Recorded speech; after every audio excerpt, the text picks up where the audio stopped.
Okay. So ngayon, paano naman mag-edit course dun sa ating task? Pag-click natin dun sa ating learning site.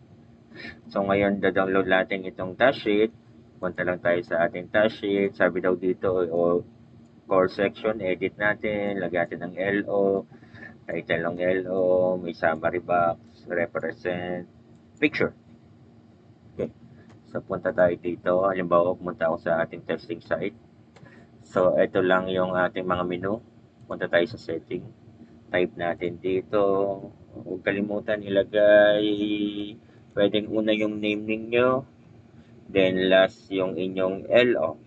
Okay? Lagay ng short. Maglagay ng counting description. O description. And LO dito ninyo.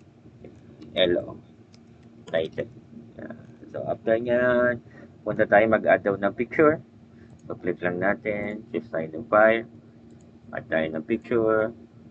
Then, upload. Yan, naka-upload na. After nyan, save and display. Yun, tapos na. So, ngayon, pag pumunta kayo sa dashboard, nasan ba yun? Ito siya. Yan. Ito yun. Inyong first course edit na task. Okay. So, yun lang. Madali lang naman siya.